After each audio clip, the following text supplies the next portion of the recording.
berbahagialah Anda yang hadir malam hari ini. Bilang kanan kirimu, kamu tuh dipilih Tuhan loh. Amin. Ya, kita dipilih Tuhan, makanya kita ada malam hari ini. Saudara, kehidupan kekristenan itu bukanlah soal doa kita dijawab atau tidak dijawab. Berapa banyak di sini yang doanya belum dijawab? Udah dijawab semua? Yang butuh-butuh jodoh? Ya, udah mau kiamat, nggak usah bergumul lagi. Ya, kita semua pasti sebagai orang percaya, orang Kristen terutama, kita berpikir bahwa ketika kita ikut Yesus, maka semua doanya harus dijawab sesuai yang kita mau. Kekristenan bukanlah soal doa kita dijawab atau tidak. Kekristenan bukanlah soal kita melihat mujizat atau tidak. Kekristenan bahkan bukan soal kita disembuhkan atau tidak disembuhkan. Tapi kekristenan berbicara tentang berjalan bersama dengan Tuhan di dalam segala keadaan. Katakan berjalan bersama Tuhan. Ada saat-saatnya dalam hidup ini kita akan melewati bahkan banyak hal yang mungkin kita tidak sukai. Tapi itulah kehidupan. Beberapa waktu yang lalu saudara, saya ini baru ngomong sama suami saya gini, kita ini enak ya ikut Tuhan, ya sekarang semuanya sudah tidak ada masalah. Rumah kita udah lunas. Dulu saya udah bersaksi di sini ya bagaimana Tuhan melunasi rumah saya 400 juta di luar dugaan saya. Setelah itu saudara, saya masih punya tunggakan nih beberapa waktu yang lalu. Saya hitung-hitung saudara, kredit card saya nih ya. Itu kredit card dulu saya nggak pernah pakai buat beli tas ya, belanja baju, nggak. Dulu waktu saya nggak bisa bayar rumah 12 juta sebulan, saya sering gesek tunai kredit card itu untuk saya bayar rumah. Karena saya pikir rumah lebih penting lah daripada kredit card. Lama kelamaan saudara ini makin ya menumpuk, karena makanya ya kalau memang tidak bisa pakai kredit card ya lebih baik jangan. Ya pakai yang cash saja. Amin. Biar nggak ada utang. Amin. Ya, hidup kita ini bahagia kalau nggak ada utang. Di sini semua puji Tuhan tidak ada utang. Ya, makanya nggak ada yang amin. Karena memang udah nggak ada utang. Jadi, ya saya waktu itu saya hitung-hitung saudara, dari beberapa kartu saya bayar bunga bank itu setiap bulan hampir 5 juta. Saya pikir ya ini uangnya Tuhan loh. Masa saya kasihkan bank setiap bulan? Ah ini udah nggak bener nih. Saya bilang sama suami saya mau berdoa nih supaya Tuhan ikut bekerja ya, untuk turut bekerja, ikut melunasi. Saudara, Tuhan itu mau kalau kita melibatkan Dia dalam segala perkara dalam hidup kita. Amin.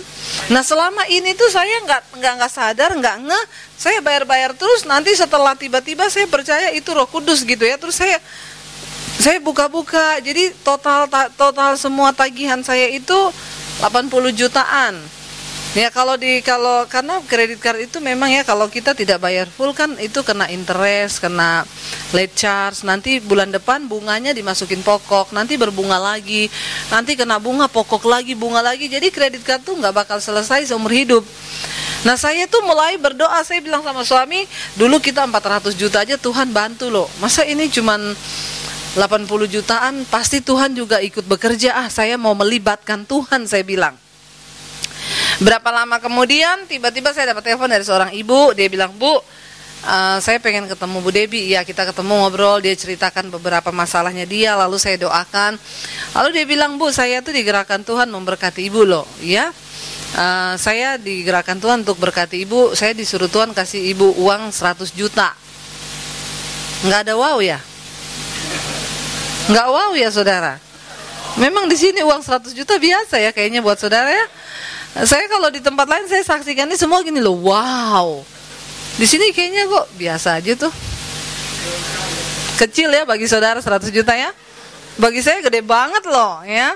Lalu dia bilang tadi pagi saya udah transfer 50 juta Bu, ini bukti transfernya. Saya bilang oh iya saya nggak tahu Bu. Loh ibu nggak pernah lihat rekening? Enggak, saya males lihat rekening karena kalau saya lihat selalu dia minta maaf. Maaf, saldo Anda kurang dari dan itu permintaan maaf yang susah untuk dimaafkan. Lalu dia bilang nih bukti transfernya 50 juta, sisanya saya kasih ibu emas batangan. Ini 100 gram kalau dijual 53 jutaan Bu. Saya bilang loh kok ibu tiba-tiba tergerak, kenapa ya? Tuhan tuh sayang sama Bu Debbie ya.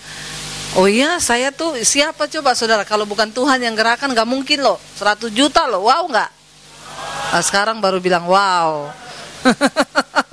Jadi ya saya pikir saya 50 jutanya saya bayarin bank tuh ya.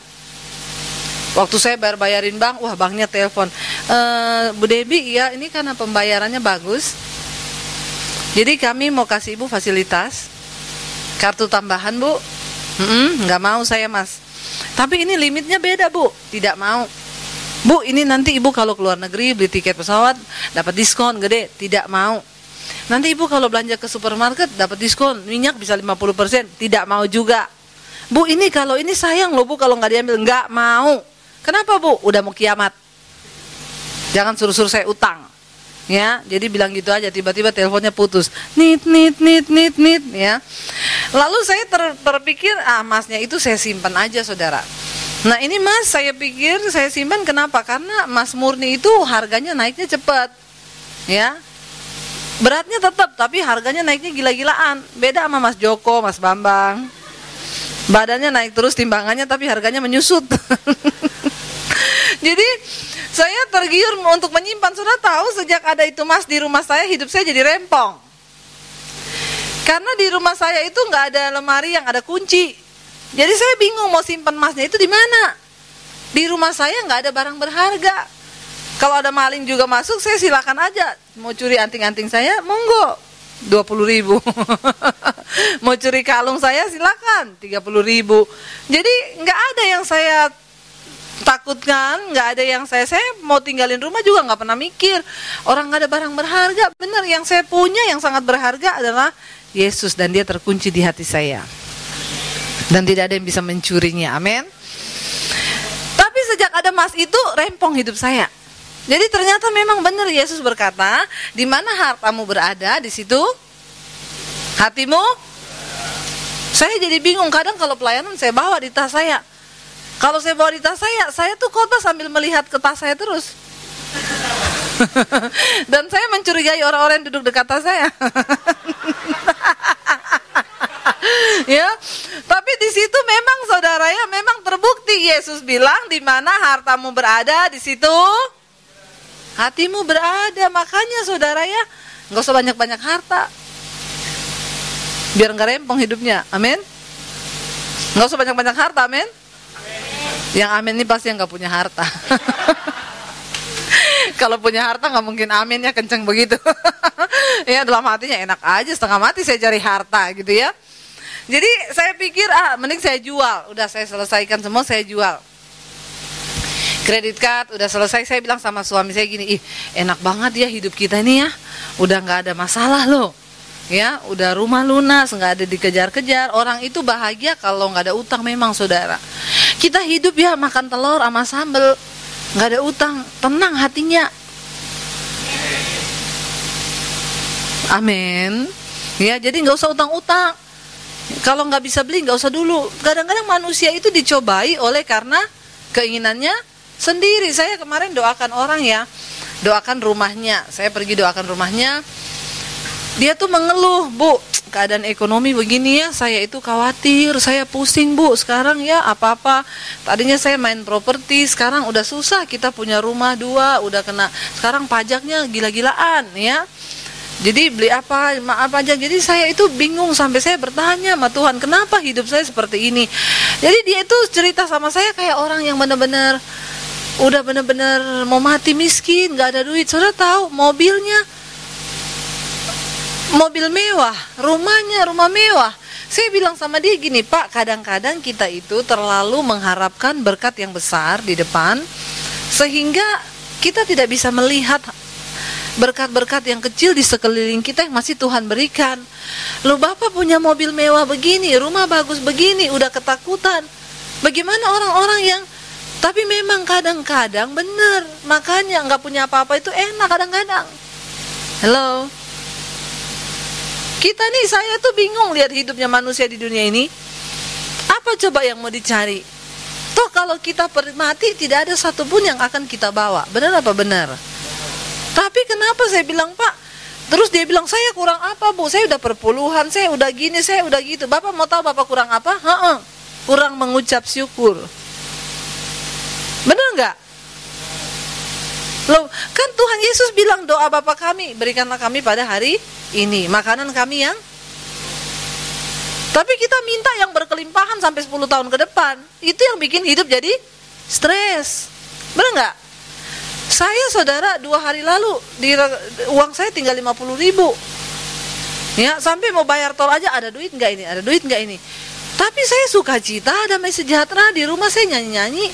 Waktu saya melayani orang itu, saya bilang, Pak, saya ini lihat Bapak kasihan loh. Bapak tahu sekarang saya, berapa duit saya sekarang? 50.000. Saya kemarin masih punya duit. Saya besuk orang di rumah sakit. Tuhan suruh saya kasih dia semua duit saya.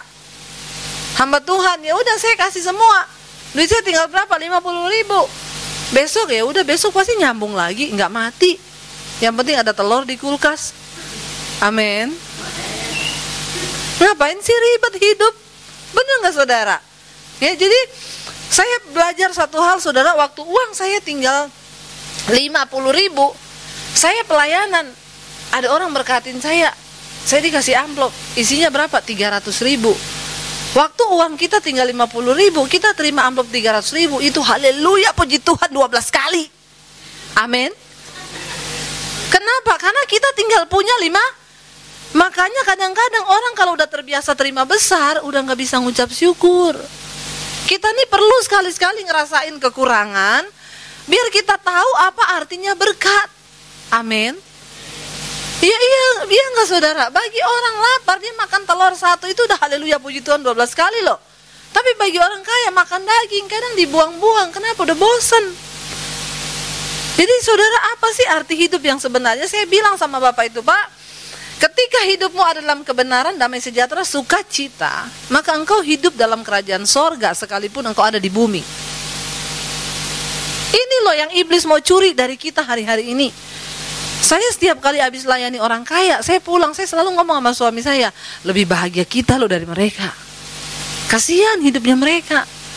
Apa yang dicari manusia? Saya tuh baru setelah itu kita ngomong ya, saya ngomong sama suami saya, ya kita ini bahagia, udah gak punya utang, gak punya apa. Kok Tuhan itu, saya sampai merenung itu GR sendiri saudara. Tuhan tuh kok sayang banget ya sama saya ya. Masa saya minta diselesaikan ini, selesai itu kalau saya merenung, saya ini kok jadi anak emasnya Tuhan banget. Saudara iri kan sama saya?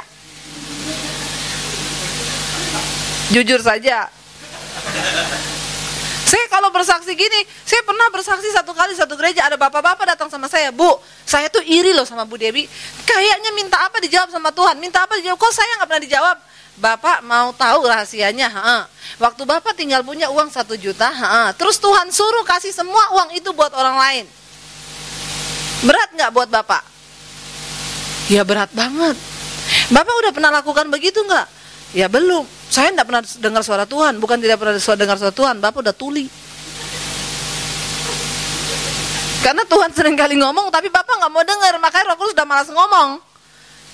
Terus dia bilang, Ibu sering gitu, saya sering banget. Makanya saya saksikan beberapa waktu yang lalu, saya masih punya duit, Tuhan suruh saya berkati di rumah sakit, itu orang sakit. Tanpa pikir panjang saya kasih. Habis itu rekening saya 50.000. Tapi saya bilang sama dia, Bapak tahu saya menabungnya di mana? Di sorga, bukan di bumi. Rekening saya di bumi 50.000, di sorga 5M. Hello. Jadi waktu saya butuh 400 juta, saya tinggal minta dong. Tuhan ngomong sama malaikat, ada nggak rekeningnya di sini? Ada Tuhan, saldonya berapa? 5M. Jadi bagaimana? Cairkan nggak ini 400 juta? Cairkan. Tanda tangan malaikat, turun duit saya. Jadi saudara ngerti nggak sekarang rahasianya? Amin. Seringkali kita nih dengar firman tapi nggak berani melakukan. Alkitab berkata, orang yang menabur yang pasti akan nuai. Anda nggak pernah nabur pengen nuai, nggak bisa, maling. Ya, jadi itu loh kuncinya, belajar. Saya bilang kan kemarin tuh saldo saya tinggal 50.000. Tadi siang ada ibu-ibu SMS saya, Shalom Bu Debbie, Bu, boleh minta nomor rekening? Kenapa Bu? Nggak, saya digerakkan Bu, please banget. Nggak usah Bu, nggak, saya digerakkan Tuhan untuk berkati Ibu Debbie, please banget. Nggak, saya bilang. Lama saya tinggal masak ke dapur, dia ternyata WA saya terus, Bu please Bu, enggak, lama banget Bu, saya dari depan ATM dari tadi nunggu ibu ngasih loh nomor rekeningnya. Aduh Bu, kenapa sih? Ini bos di atas, nanti kalau saya nggak berkati ibu, saya tanggung jawab dimarahin sama bos di atas. Saldo saya tadi pagi tinggal 43.000. Saya kasih tadi siang. Ya udah Bu, karena saya kasihan, ibu udah depan ATM, ibu bilang, saya berdiri udah lama dari tadi nungguin ibu, nggak kasihan ya sama saya berdiri depan ATM dari tadi. Ya udah, ini nomor rekening saya. Tadi siang dia bilang, Bu saya udah transfer ya, itu dari Tuhan, jangan terima kasih sama saya, terima kasih sama Tuhan. Saya lihat di rekening saya, tadinya saldo 43.000, tadi siang jadi 10.043.000. Halo. Udah deh, jangan melawan saya. Ya. Dan jangan membantah firman Tuhan. Saya sudah mengalami, makanya saya bisa ngomong. Kalau saya nggak mengalami, saya nggak mungkin ngomong. Bener, berapa hari lalu tuh saya tinggal punya uang berapa? 500.000 tuh. Lihat hamba Tuhan sakit ke rumah sakit, istrinya tiba-tiba pusing kena stroke. Tinggal itu yang saya punya loh. Saya rasa itu tidak seberapa 500.000, tapi tinggal itu tok yang saya punya. Sama 50.000 di dompet saya. Tuhan bilang tabur. Haleluya. Tabur. Please Tuhan, tabur. Saya cuma percaya, yes, nabung di kerajaan sorga. Yuhui. Kita nggak lagi buang duit, kita lagi nabung. Apa sih arti kita hidup di dunia ini? Ketika engkau terus memikirkan hidupmu sendiri, maka engkau tidak akan pernah mikir, saya masih punya banyak kesaksian ini saudara ya. Tapi nanti saya simpan yang sedikit-sedikit aja, saya bocorin buat saudara supaya diundang terus. Ya. Saudara, akhirnya saya baru ngomong sama suami saya nih ya, enak ya kita hidupnya, nggak ada masalah, nggak ada persoalan, nggak ada tekanan. Baru ngomong gitu, tiba-tiba saya ini ada undangan untuk pergi ke pelayaran di Anyer. Saya bilang sama anak-anak saya, karena pelayanannya nginep, saya ajak anak-anak saya ikut yuk semua. Mau berangkat pagi itu, saya doa saudara di mobil. Jadi kita berlima, anak saya 3, suami 1 sama saya berlima. Saya bilang kita doa ya, pokoknya mau pergi gini, jangan sampai setan ikut di mobil kita. Saya selalu ingetin anak-anak saya. Kenapa? Kalau setan ikut di mobil kita nanti berantem, ribut, pokoknya damai sejahteranya hilang. Ya, dalam rumah tanggamu kalau udah kebanyakan ribut, berantem tuh banyak setan. Amin. Usir setannya, amin. Suami istri 1 hari 5 menit berpelukan. Bukan bermarahan, bukan marahannya cukup 5 menit, enggak. Sekarang naik level lagi, lebih tinggi. Sehari pelukan minimal 5 menit. Yang suami istri aja bilang amin. Yang belum suami istri berdoa biar dapat istri. Lalu kita berangkat saudara. Saya berdoa mau berangkat itu, saya berdoa, Tuhan kami menyerahkan perjalanan kami, roh maut, kecelakaan aku patahkan, hancurkan di dalam nama Yesus. Di mobil putar puji-pujian. Di mobil saya tidak ada lagu duniawi. Anda mau ngomong saya terlalu ekstrim, terlalu apa, terserah, tapi itu prinsip saya. Saya percaya orang yang ekstrim dengan Tuhan, Tuhan ekstrim juga dengan saudara. Tapi kalau Anda main-main dengan Tuhan, sorry, Anda tidak akan pernah lihat sorga turut bekerja di dalam hidupmu. Jadi di mobil itu puji-pujian, saya nyanyi sambil ikut muji Tuhan, lama-lama ketiduran. Suami saya nyetir, anak saya yang paling kecil tidur di belakang, yang nomor 2 tidur di tengah, yang nomor 1 juga di tengah, saya depan, tidur semuanya. Waktu sampai di exit tol Cilegon Timur, suami saya bangunin saya, dia bilang, "Say, udah mau nyampe nih, bangun, siapin uang tol." Saya ambil uang tol dari tas, saya kasih ke suami saya. Saya cuma dengar suami saya itu lihat kaca spion di sebelah kiri saya. Saya cuma dengar dia ngomong gini, "Tuhan tolong." Saya ini baru mau tanya saudara, maksudnya Tuhan tolong apa? Saya belum sempat nanya, saya merasakan benturan yang keras sekali di mobil kami, lalu mobil kami terlempar dan terbalik di jalan tol, lalu terseret. So, coba ditayangkan. Ini bus laju prima, lajunya benar-benar prima. Saudara, kami posisi berhenti mau bayar tol. ya, posisi berhenti mau bayar tol. Bus ini melaju dengan kencang sekali, lalu ini jalur cuma 2 jalur di sini ya. Dia hantam mobil kami dari sana, lalu terbalik begitu, dia seret sampai di sini, lalu dia masih nabrak lagi di depan sini ada 3 mobil. Bayangkan benturannya, dia hantam mobil saya nih sampai dia hancur begini depannya. Saudara bisa bayangkan mobil kami terlempar seperti itu. Waktu merasakan begitu, ya coba klik yang selanjutnya. Gambar yang berikutnya. Ya, ini depannya, belakangnya mobil saya, lalu lanjut lagi. Ya, sampai di sini aja dulu. Ini mobil saya, saudara, Honda Freed. Ya, jadi dari bengkel, dari asuransi sudah memutuskan TLO. Semua bengkel menolak, sudah tidak bisa diperbaiki. Hancur 75%. Hancur 75% dan tidak bisa diperbaiki lagi. Saudara, ya, cukup sampai di situ dulu aja. Saudara, ini ya, waktu mengalami kejadian itu, saya cuman berpikir, tolong balik lagi ke yang bus tadi. Saya tuh, hikmat pertama yang saya dapat waktu mengalami ini, kenapa kita harus selalu hidup di dalam kekudusan dan perkenanan Tuhan? Karena saudara, waktu mengalami begini, waktu merasakan terbalik di mobil seperti itu tuh, dengan kita manusia itu kalau kagetnya tingkat tinggi, itu kesadaran kita udah hilang. Mengalami begini, Anda tidak akan sempat bertobat. Percayalah kepada saya. Kenapa kita harus selalu hidup dalam kekudusan dan dalam perkenanan Tuhan? Karena segala sesuatu bisa terjadi dalam hidup kita tanpa kita undang, tanpa kita minta, tanpa bisa diprediksi sebelumnya. Saudara bisa bayangkan, kami aman-aman saja loh, berada di posisi yang benar, tidak ambil bahu jalan, berhenti lagi antri mau bayar tol. Tiba-tiba mobil ini tanpa rem menghajar mobil saya seperti itu. Waktu ngalami begini itu udah, saya pokoknya cuma tutup mata. Bahkan saya nggak tahu nanti kalau saya buka mata, saya masih lihat aspal atau sudah pindah ke padang yang berumput hijau.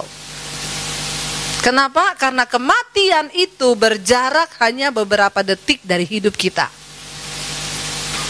Itu hikmat yang pertama yang saya dapat. Ya, saudara lihat, kita tanpa tahu apa-apa loh.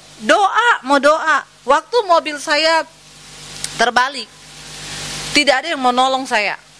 Jadi saya posisi di bawah, suami saya di atas, dia buka pintu, dia tahan sama tangannya, saya angkat anak-anak. Saudara tahu anak saya yang tidur di belakang melintang lagi tidur nyenyak.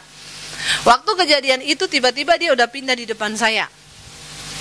Saya tidak tahu bagaimana ceritanya, tapi saya percaya Alkitab berkata, malaikat Tuhan berkemah di sekeliling orang yang takut akan Tuhan, itu benar sekali. Amin. Saudara, saya buka pintu kaca, suami saya buka pintu, saya teriak, tolong. Itu nggak ada orang yang mau nolongin kami karena ada asap keluar dari mobil saya dari depan.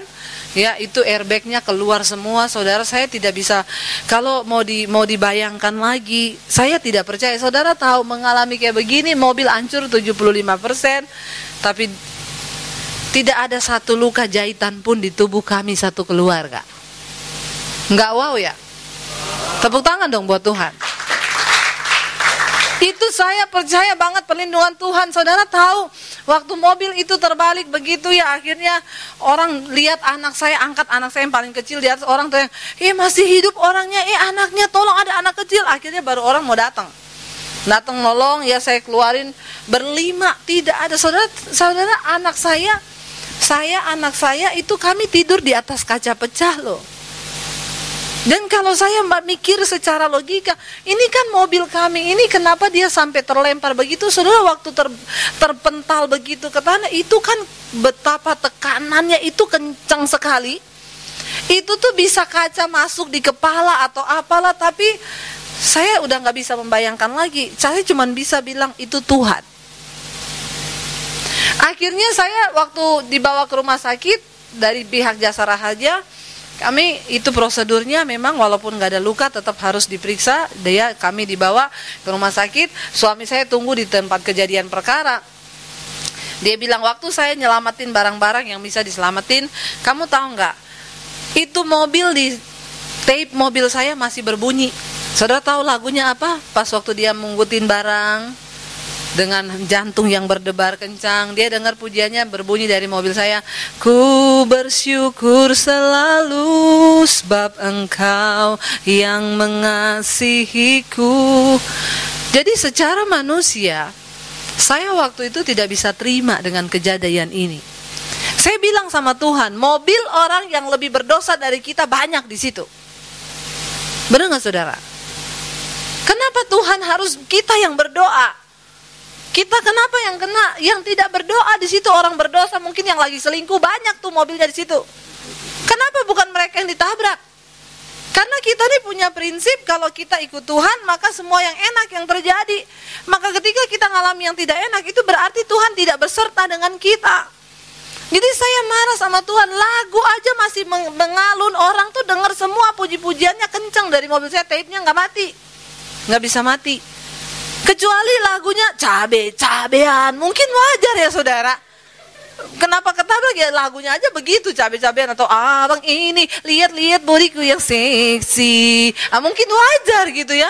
Ini saudara bisa bayangkan itu lagu puji-pujian mengalun. Tuhan saya berdoa mau berangkat, roh maut, roh kecelakaan aku patahkan dalam nama Yesus. Kurang apa coba?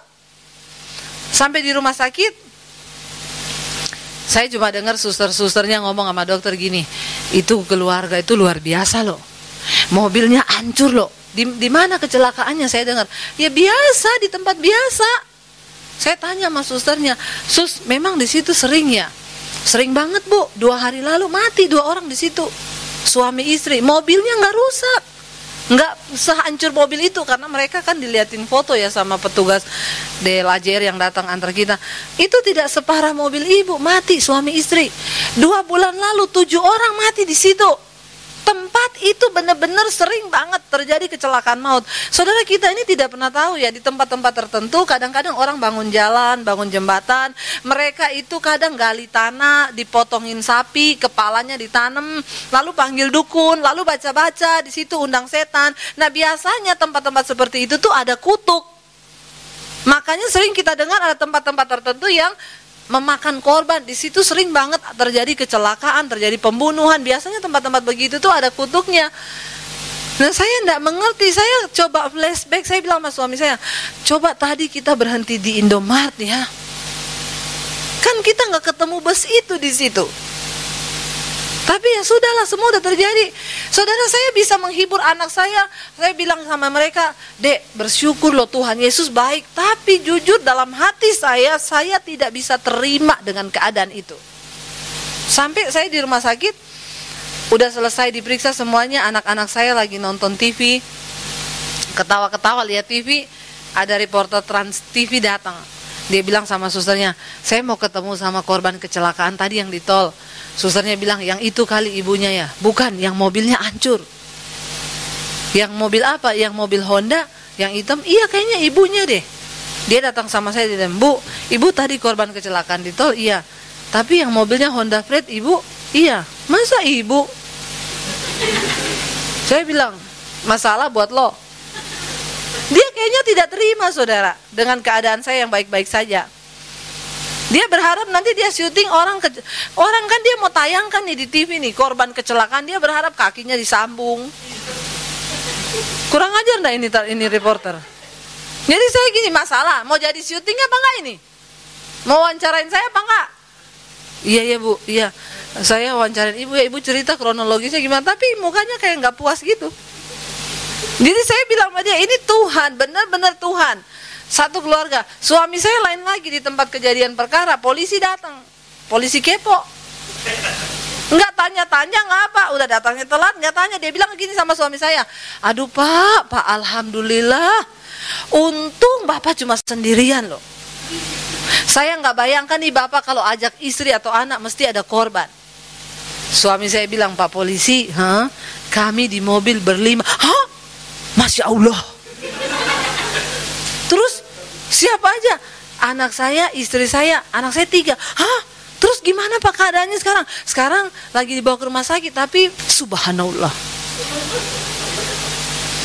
Kata polisnya gini, ini namanya mukjizat. Mukjizat. Ya, ini mukjizat loh Pak. Masya Allah. Suami saya bilang, iya Pak, ini semua karena Tuhan. Pak, kalau yang begini, kata polisinya, saya tidak bisa ngomong. Saudara bisa bayangkan tuh hancurnya belakangnya saudara. Itu anak saya tidur di situ loh. Ya, dia bilang ini tuh mukjizat Pak. Saya nggak bisa ngomong lagi kalau kayak begini. Akhirnya teman saya datang dari Jakarta bawa mobil gede mau jemput kita pulang. Dia datang ke rumah sakit saudara, dia bilang dia kan lihat foto kita ya. Suami saya kirim fotonya tabrakan. Mereka datang langsung ke Anyer, datang ke rumah sakit. Dia tuh di jalan dia bilang, saya di jalan itu kita nggak omongan Bu, karena kita ini membayangkan, aduh Bu Debbie tuh bagaimana, anaknya bagaimana. Dia datang sampai di rumah sakit, suami saya bilang, itu kayaknya saya ke depan lobi rumah sakit, kita satu keluarga manggilin dia, Pak, wih. Dia tuh datang saudara ke lobi rumah sakit nyetir sambil gini, melongo. Saya bilang, Pak kenapa? Katanya tabrakan. Iya, nggak apa-apa? Enggak. Haleluya ya. Terus pulang ya Bu. Pulang kemana? Ya ke Jakarta. Enggak, saya mau pelayanan. Loh ibu masih nekat mau pelayanan? Lah emang kenapa? Orang kita nggak apa-apa kok. Udah sampai di sini balik ke Jakarta nanti setannya kesenangan. Saudara coba ditayangkan foto saya. Ini sebelum kecelakaan sama sesudah kita kecelakaan, kita satu keluarga foto nih, pelayanan. Tepuk tangan dong buat Tuhan Yesus. Tidak ada satu luka pun di tubuh kami ya. Lihat saudara, anak saya semuanya sehat wa'alfiat. Tapi pulang dari situ baru terasa tuh, kembali merenung lagi, Tuhan salah apa? Apalagi dapat SMS gini, Bu Debbie introspeksi diri. Haleluya. Dalam hati saya ya, jangankan tunggu mobil hancur begitu introspeksi diri. Saya ini kalau berantem sama suami malam, saya nggak berani tidur sebelum berdamai. Kenapa? Saya takut tidur marah-marah. Orang kalau tidur marah-marah mimpinya ketemu setan, ketemu kuntilanak, dicekik mati. Masuk mana coba? Hello. Loh bener, banyak orang lagi tidur mati, mimpi dicekik genderuwo. Makanya jangan mau tidur dalam dosa. Beresin semua. Anda lagi berantem, berbaikan dulu baru tidur. Yang belum punya istri jangan, nggak usah amin. Pede banget sih lo. Ikut-ikut amin, padahal belum punya istri. Ya, jadi saudara, saya terima SMS begitu, coba introspeksi diri. Jadi saya ini dari yang merenung, Tuhan, kenapa saya mengalami begini? Apa saya kurang menabur? Enggak. Apa saya ada dosa? Saya enggak selingkuh. Saya sudah coba merenung, mengintrospeksi diri saya. Ada hal apa yang membuat Tuhan murka sampai dia begitu marah dan menghukum kami sekeluarga, tapi saya tidak menemukan.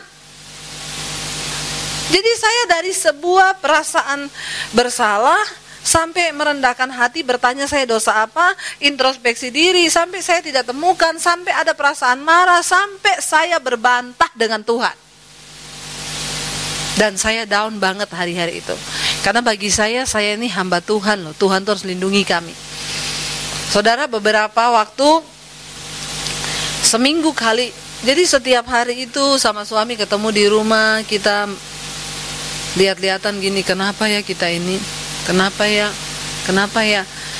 Satu kali, satu sore saya lagi merenung, tiba-tiba Roh Kudus bilang di hati saya, belajar dari kisah hidupnya Ayub. Saya bilang gini, saya udah tahu Ayub itu orang saleh, gak ada dosa, dia tapi mengalami diuji sama Tuhan. Saya udah tahu. Tiba-tiba Roh Kudus tanya sama saya begini di hati, kamu tahu gak dosa terbesarnya Ayub itu apa? Saya bilang, ya Ayub gak ada dosa. Ayub terbukti dia tidak bersalah, dia saleh. Enggak, dosa terbesarnya Ayub ada. Apa? Kesalahan terbesarnya Ayub itu adalah kesalehannya. Bingung gak saudara? Bagaimana mungkin kesalehan berubah menjadi kesalahan? Saya jadi penasaran, saya baca tuh kitab Ayub. Saya baca ulang, padahal saya udah juga sering khotbahin kitab Ayub, saya baca ulang.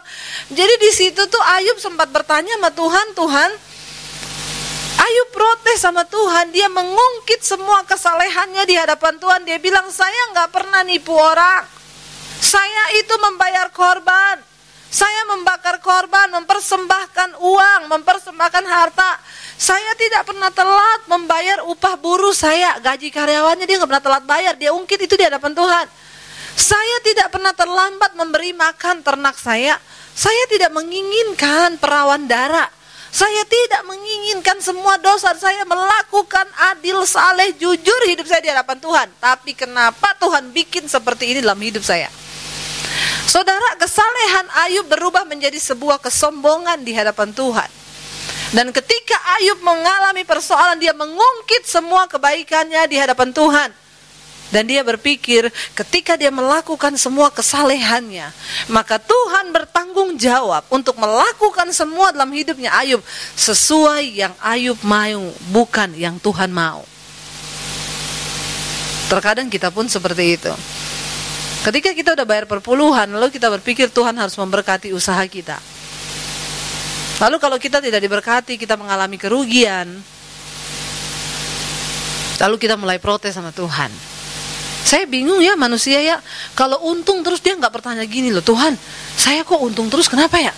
Saya nggak terima loh Tuhan, saya untung terus. Harusnya orang lain juga untung loh, jangan saya terus. Nggak ada kan manusia yang begitu? Untung terus seneng, begitu satu kali nggak untung, marah-marah.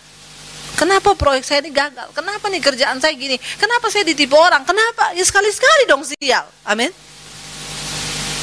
Nggak ada yang mau amin. Hello. Supaya kita ini belajar, ya. Alkitab di kitab Pengkhotbah bilang apa? Jika engkau mengalami nasib mujur, bergembiralah. Tetapi pada hari malang, ingatlah bahwa sekali-sekali es jeruk gitu loh di sini. Ya. Ketika engkau mengalami nasib mujur, bergembiralah. Tetapi ketika engkau mengalami nasib malang, ingatlah bahwa hari malang itu pun dijadikan oleh Allah, supaya manusia tidak bisa mengetahui apa yang akan terjadi dengan masa depannya. Dan karena kalau kita tidak tahu apa yang akan terjadi dengan masa depan kita, sudah seharusnya kita hidup bergantung dengan Tuhan. Amin. Karena itu tadi yang saya bilang, kematian itu berjarak hanya beberapa detik dari hidup kita. Benar saudara, saya mau serius ngomong hari ini. Ayo terus hidup dalam perkenanan Tuhan, kejar perkenanan Tuhan. Waktu saya baca kitab Ayub, Tuhan menjawab saya dengan Ayub pasal 35. Coba kita baca sama-sama. Ayub pasal 35 ini menjawab semua dari apa yang Tuhan mau untuk Ayub dan juga kita ketika kita menghadapi persoalan dalam hidup kita. Ayub pasal 35 kalau bisa ditayangkan, itu foto diganti saja, sudah selesai. Ya, kalau ada nanti yang mau minta foto saya, hubungi tim multimedia di belakang. 1 lembar 5.000 ya. Ya, Ayub pasal 35 saudara, kita baca sama-sama. Pasal 35 ayat yang pertama. Nggak bisa ya? Nggak bisa ditayangkan ya. Kurang canggih dia. Lalu ada yang sudah dapat baca coba 1, 2, 3. Ayub pasal 35.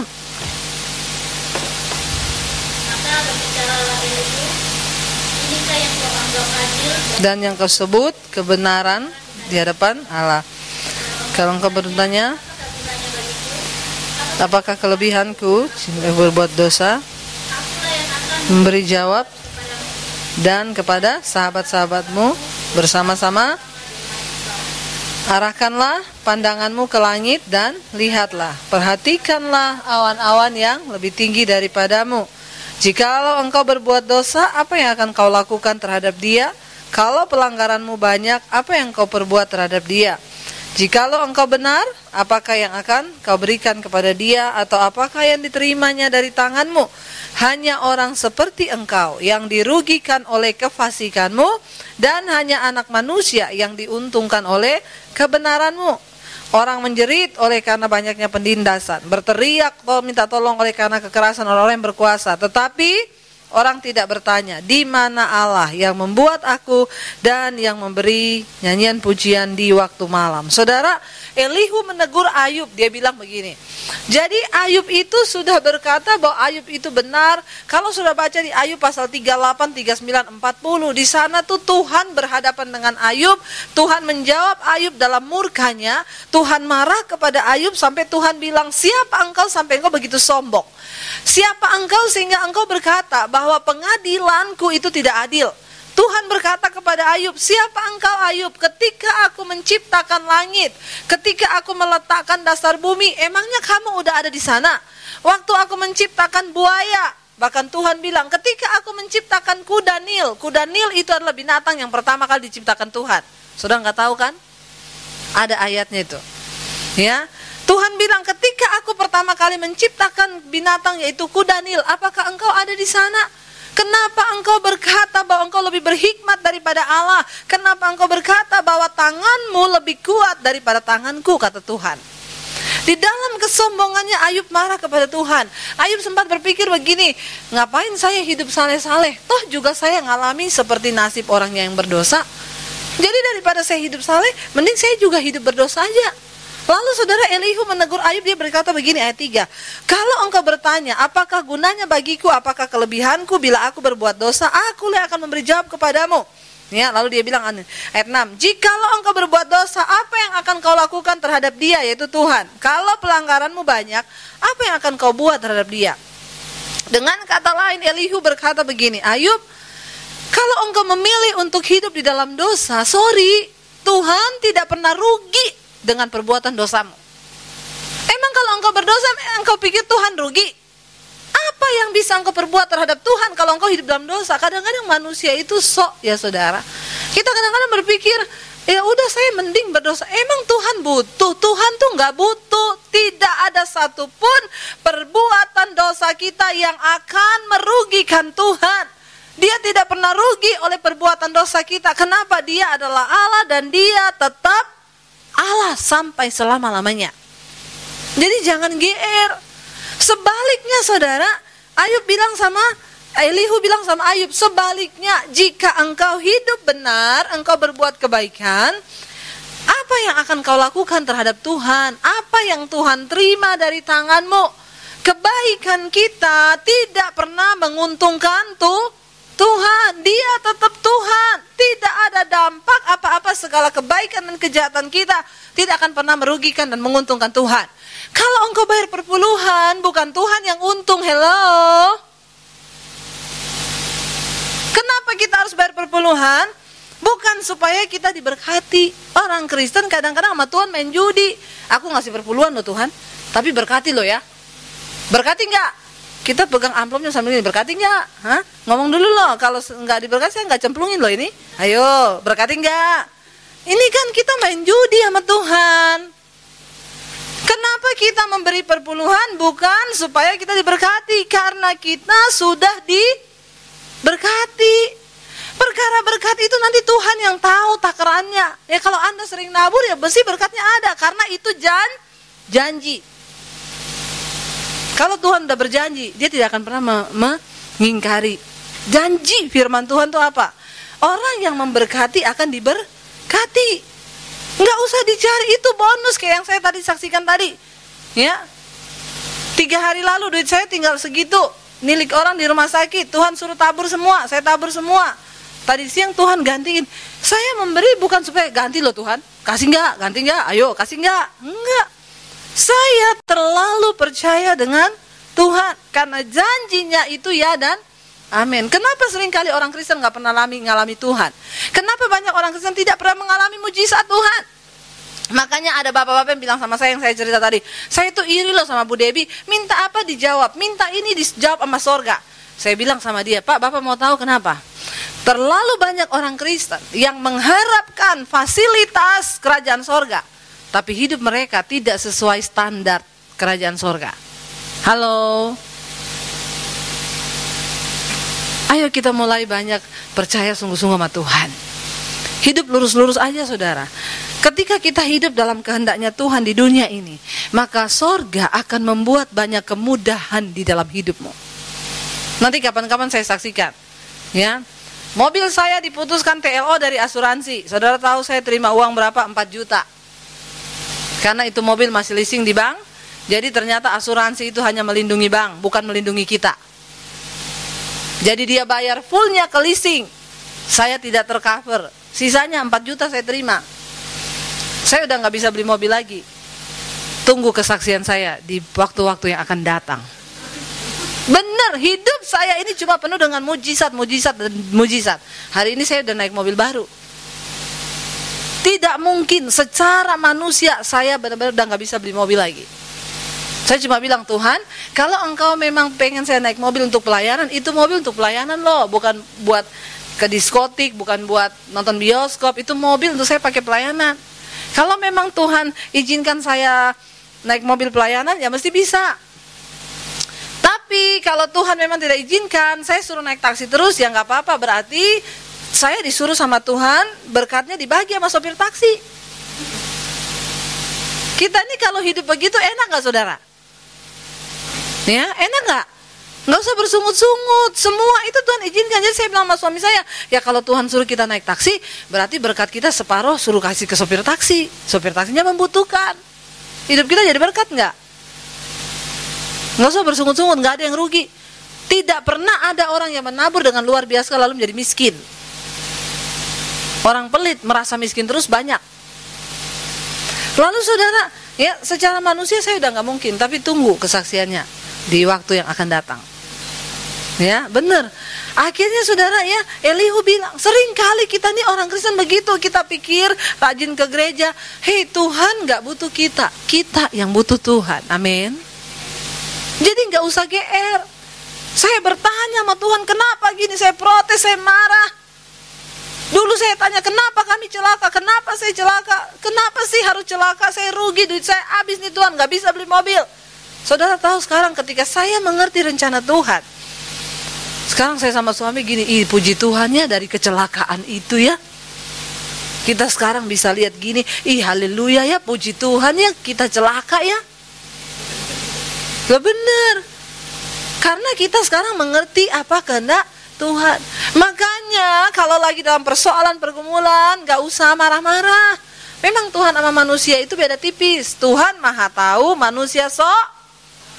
Nah itu beda tipis banget. Ya, jadi itulah setelah kita mengerti, oh iya, Tuhan bilang gini, Elihu bicara kepada Ayub, sebaliknya Ayub, kalau engkau berbuat benar, Ayub mengungkit kesalehannya, itu pun yang saya alami.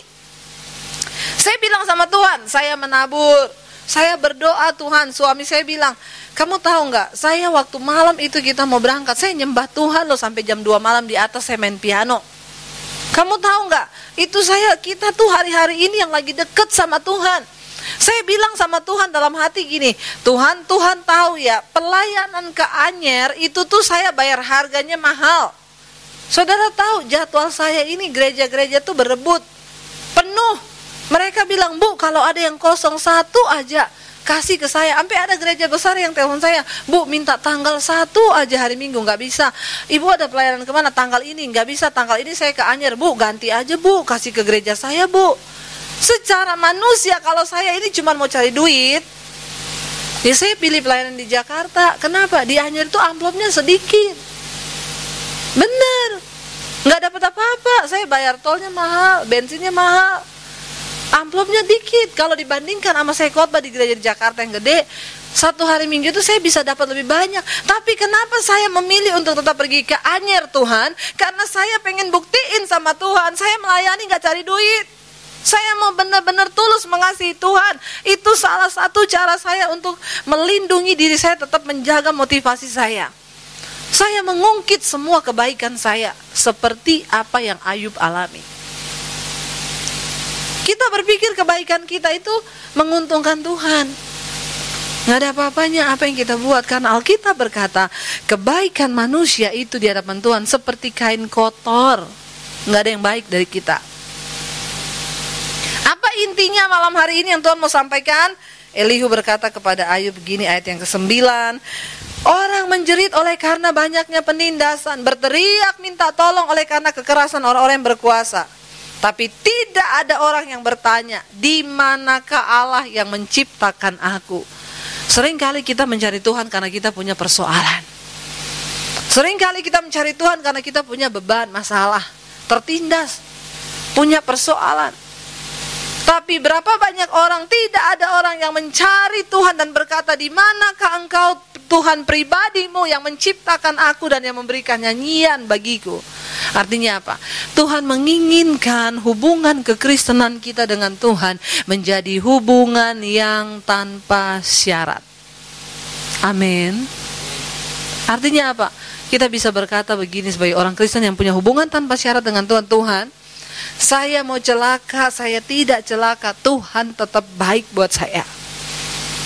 Saya ada apapun dalam hidup saya tertekan, saya dijawab doa saya atau tidak dijawab, saya tetap mau cinta Tuhan karena Engkau segala-galanya bagi saya.